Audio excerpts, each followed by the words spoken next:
Terima kasih untuk Anda yang masih bergabung bersama dengan kami, dan di segmen ini kita akan review bagaimana jalannya perdagangan di sepanjang hari ini, di mana indeks harga saham gabungan lagi-lagi kembali mengalami koreksi yang cukup dalam. Dan kami ingatkan kembali, Anda masih bisa berpartisipasi di WhatsApp interaktif di 0812 di 8788 di 3723. Dan saat ini kami sudah terhubung melalui Zoom bersama dengan Bapak Philip Jeremy selaku Financial Educator dan Technical Analyst Sukor Sekuritas. Pak Philip, selamat sore, apa kabar Pak? Baik, Mas David. Apa kabar Mas David dan seluruh tim IDX Channel? Kabar baik Pak Philip, terima kasih sudah meluangkan waktu di IDX Channel. Hari ini indeks harga saham gabungan lagi-lagi melanjutkan koreksi Pak Philip, koreksi cukup dalam. Level 7.300-an sudah semakin jauh ditinggalkan, bahkan intraday hari ini tadi sempat ke 7.213.284. Setelah mengalami penguatan di atas 7.300-an, bagaimana Anda melihat pembalikan arah yang terjadi di 2 hari terakhir untuk IHSG, terutama dari sisi teknikal, Pak Philip? Ya, kita perhatikan dulu ya beberapa hal yang menyebabkan koreksi gitu ya. Kalau kita perhatikan koreksi IHSG itu dari harga 6.630-an. Ya, bisa diperhatikan terakhir harga terendah IHSG sebelum menyentuh lagi 7.300-an itu ada di sekitar harga 6.600 ya. 6.600 itu jauh sekali. Kalau kita lihat rally dari IHSG ini memang sudah sangat jauh tanpa koreksi loh. Kalau kita perhatikan 2 minggu terakhir IHSG menguat, baru 2 hari terakhir ini, minggu ini kita buka dengan koreksi. Kalau kita mau bahas secara teknikal, ini merupakan koreksi yang sangat wajar. Mengapa? Karena yang pertama, di 7350 memang kita lihat terdapat area resistance kuat, di mana sudah 4 kali ya IHSG sempat menyentuh 7350 namun gagal ya, dan tentunya untuk berhasil breakout itu tentunya akan butuh semacam sentimen yang besar gitu ya, atau dorongan besar dari market yang akan membuat IHSG ini bisa breakout ke area all time high lagi ya. Namun sekarang koreksinya masih cukup wajar, kemungkinan akan turun sampai ke sekitar level mungkin 7.100-an IHSG. Baik, Pak Philip, untuk beberapa hari ke depan arahnya akan kemana Pak? Ketika Anda katakan tadi ada potensi ke 7.100-an kembali untuk IHSG. Ya, kalau saya lihat nih kemungkinan potensinya masih akan tertekan berdasarkan pembentukan candle hari ini ya, terkoreksinya juga cukup besar, kita lihat merahnya cukup besar, kemudian akan cukup terkoreksi ya minggu ini, pergerakannya akan koreksi terbatas dengan catatan area level support mungkin bisa kita taruh di sekitar angka 7.175 sampai 7.185. Pak Philip, melihat potensi indeks harga saham gabungan hari ini kembali mencatatkan pelemahan yang cukup dalam Pak. Ketika kemarin indeks harga saham gabungan sudah kembali tembus ke level 7.300-an, kalau ditarik dari sisi secara year to date sudah kembali positif. Tapi pada perdagangan hari ini dengan lanjutan koreksi hari kedua di pekan ini, pergerakan indeks harga saham gabungan secara year to date kembali mengalami minus ini. Bagaimana Anda melihat posisi dari indeks harga saham gabungan dengan posisi secara year to date, Pak Philip? Oke, kalau kita lihat dari secara year to date ya, kalau kita lihat dari year to date-nya, sebenarnya tren pola IHSG itu masih sangat uptrend ya. Kalau kita lihat dari year to date, ya bahkan dengan koreksi dan fluktuasi pun masih lumayan uptrend. Itu dari secondary trend-nya. Namun kalau kita mau lihat tren garis besar nih, ya tren garis besar itu kita tarik dari tahun sekitar 2022 lah, bisa kita katakan ya. Dari tahun 2022 IHSG itu pergerakannya sangat-sangat sideways. Ya kalau kita lihat chart besarnya itu pergerakannya sangat sideways dengan titik tertingginya di 7.380 dan titik terendahnya itu di 6.600, di mana itu juga memang disentuh. Nah, fluktuasi yang terjadi ini memang kalau kita lihat cukup wajar di IHSG kalau kita lihat tren dari 2 tahun ke belakang ini gitu ya. Jadi memang kalau secara year to date kita perhatikan pergerakannya relatif ada penguatan, tapi kalau kita lihat dari garis besar bagaimana sih pembentukan tren IHSG itu sifatnya memang bersifat sideways. Baik, saham-saham big cap yang hari ini menjadi pemberat untuk indeks harga saham gabungan ada dari beberapa sektor, termasuk juga dari infrastruktur. Brand yang sebelumnya menjadi andalan untuk indeks harga saham gabungan dalam beberapa waktu terakhir lebih cenderung tertekan, Pak Philip. Bahkan sektor infrastruktur sempat mengalami penguatan, tapi brand tidak memberikan andil karena beberapa saham sektor infrastruktur lainnya sudah mengalami penguatan yang cukup signifikan. Bagaimana analisis Anda? Pelemahan yang terjadi untuk brand paling tidak dalam sepekan terakhir koreksinya sudah di atas 14%, Pak. Analisisnya untuk brand. Oke, analis untuk brand kalau kita perhatikan brand ini kan sempat kalau kita lihat ya dia koreksi jauh banget nih dari koreksi yang paling jauh itu ketika bulan Mei kemarin ya kita turun dari 11.600-an dia koreksi sampai ke titik 5.300-an hampir 50% itu ada andilnya juga dengan brand masuk ke dalam FCA ya masuk ke dalam full call auction. Nah setelah full call auction memang terjadi lagi nih ada sentimen lagi sehingga brand ini naik ke sekitar harga 10 ribuan. Nah namun dari koreksi awal itu memang kalau kita lihat dari volume, yang pertama volume itu unlikely bahwa brand itu akan kembali ke area 11.000 yang sebelumnya, 11.800 di mana itu adalah area all time high-nya.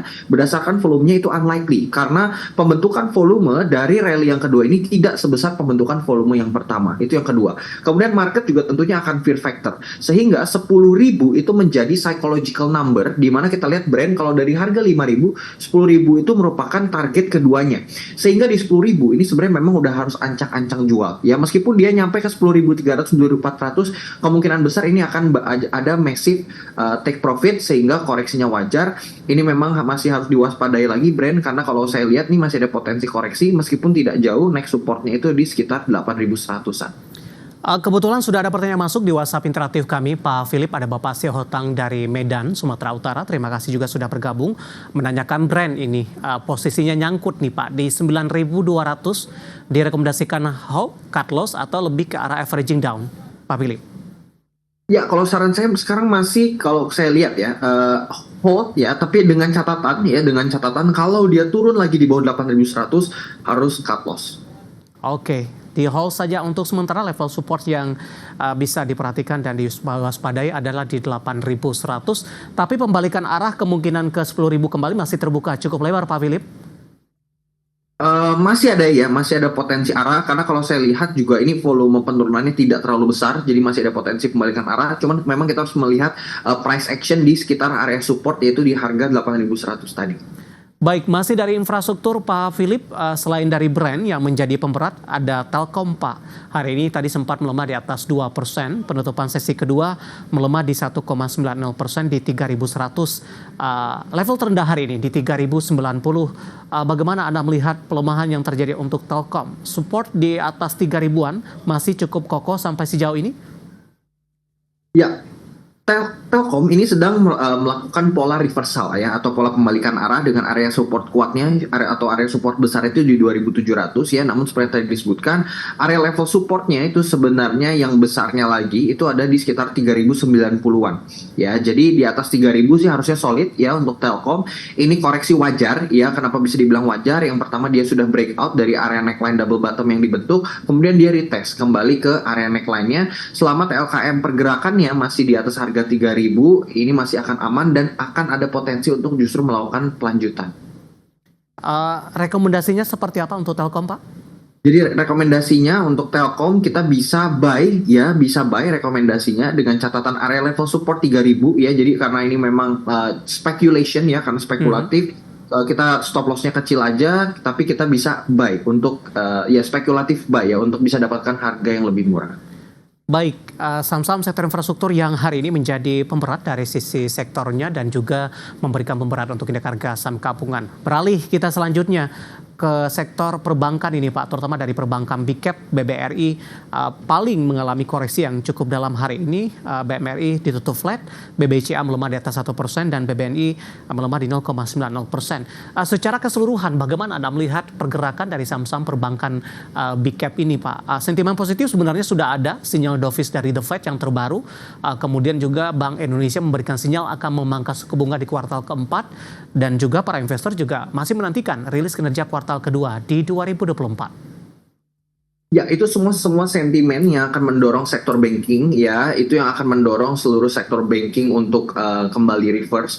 Yang pertama kan penyebab sektor banking sempat terkoreksi karena memang ada penundaan suku bunga, namun udah diumumkan nih kira-kira kuartal 4 ya. Cuman meskipun itu masih menjadi prediksi, nah ini yang kita perhatikan juga adalah net foreign sale itu sangat besar. Kalau kita lihat tekanan jual, kenapa rally bisa BRI turun sampai 4.000 karena tekanan net foreign sale sangat besar. Sekarang sudah berbalik arah. ya udah kalau kita perhatikan ya kegiatan net foreign buy ya net foreign buy itu banking ini udah lumayan nih inflow-nya ya yang masuk ke banking gitu ya sehingga ini bisa menjadi sentimen positif juga.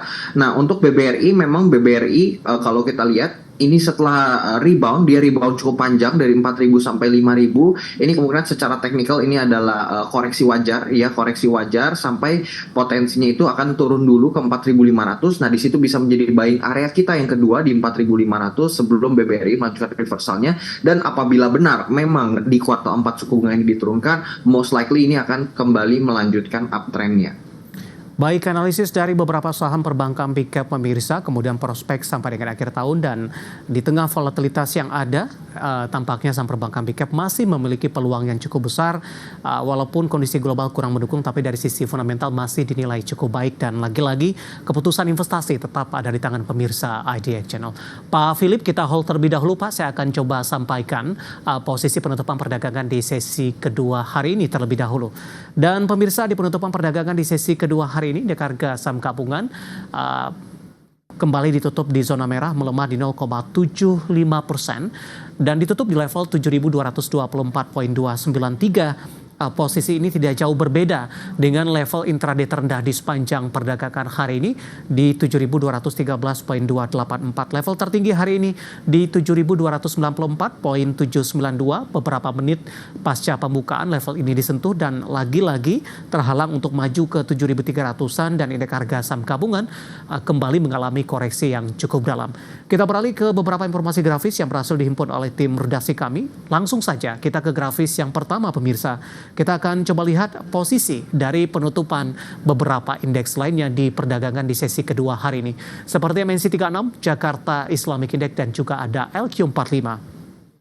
MNC 36 melemah di 0,74%, Jakarta Islamic Index tertekan di 0,82%, LQ45 melemah paling dalam di 0,88% di 904.549.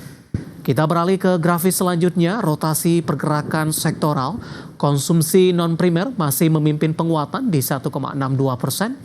Disusul teknologi menguat di 1,15%. Konsumsi primer masih melemah di 0,78% dan infrastruktur masih tertekan di 0,74%. Selanjutnya kita akan coba lihat saham-saham yang hari ini yang masih mengalami penguatan signifikan yang masuk ke dalam deretan top gainers di tengah pelemahan indeks harga saham gabungan. Ke grafis selanjutnya ada BSBK menguat ke 77, Inco hari ini juga naik tinggi ke Rp3.800 per saham, Pegas menguat di 1.610 dan ISEA ditutup menguat di Rp378 per sahamnya. Sementara saham-saham yang hari ini menjadi pemberat didominasi oleh saham-saham big cap pemirsa dari perbankan dikontribusi oleh BBRI ditutup melemah di 4730, perindustrian ada Astra Internasional ditutup melemah ke 4.380, barang baku ada Aman hari ini koreksi dalam di 11.225 dan infrastruktur ada Telkom melemah di Rp3.100 per sahamnya. Updatean perdagangan di penutupan sesi kedua hari ini dan semoga bisa menjadi referensi untuk Anda terutama dalam menghadapi perdagangan di keesokan harinya. Kita akan jeda kembali dan tetap di tempat Anda karena setelah ini kita akan coba lihat saham-saham pilihan apa saja yang direkomendasikan dan pemirsa kami akan segera kembali sesaat lagi.